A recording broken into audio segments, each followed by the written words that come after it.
क्या आपने कभी ऐसा कमरा देखा है जिसे खोलने से सब मना करते हों? कुछ दरवाजे बंद ही अच्छे लगते हैं क्योंकि उनके पीछे सिर्फ अंधेरा नहीं बल्कि एक अधूरी कहानी छिपी होती है।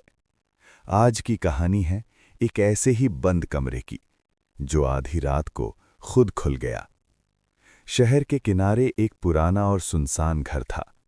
दिन में वो बस टूटी दीवारों वाला मकान लगता था, लेकिन रात होते ही उसकी खिड़कियों से अजीब आवाजें आने लगतीं।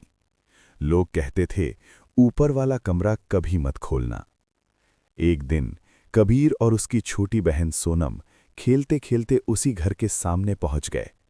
सोनम ने धीमी आवाज में कहा, भैया, हमें यहां नहीं आना चाहिए। लेकिन कबीर हंसा, डरने की कोई बात नहीं है। जैसे ही वे अंदर गए, दरवाजा अपने आप बंद हो गया। घर के अंदर घुप अंधेरा था, सिर्फ उनकी टॉर्च की हल्की रोशनी। वे धीरे धीरे सीढ़ियां चढ़े।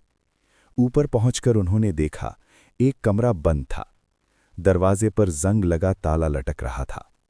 अचानक ताला खुद नीचे गिर गया।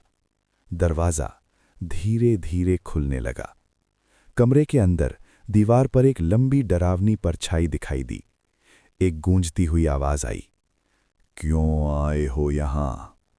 सोनम डरकर कबीर का हाथ पकड़ लेती है। कबीर हिम्मत करके कहता है, कौन है? सामने आओ। तभी बिजली चमकती है और सच सामने आता है। वो परछाई सिर्फ एक टूटी हुई अलमारी की थी, लेकिन कमरे के कोने से किसी के रोने की आवाज आ रही थी। टॉर्च की रोशनी जैसे ही उस कोने में पड़ी, वहां एक छोटा सा लड़का बैठा था। उसने धीरे से कहा, मुझे यहां बंद कर दिया गया था, मैं बहुत डर गया था। कबीर ने पूछा, तुम कौन हो? लड़के ने जवाब दिया, मैं इस घर के पुराने मालिक का बेटा हूं। मैं छुप गया था, लेकिन कोई मुझे लेने नहीं आया। वो अब इस दुनिया में नहीं था। उसका डर उसे उसी कमरे में बांधे हुए था। सोनम ने धीरे से कहा, अब तुम अकेले नहीं हो। कबीर ने भी कहा, डर खत्म हो गया। अचानक कमरे में हल्की रोशनी फैलने लगी। लड़का मुस्कुराया, धन्यवाद, अब मुझे घर का रास्ता दिख रहा है। और फिर वो रोशनी में बदलकर गायब हो गया।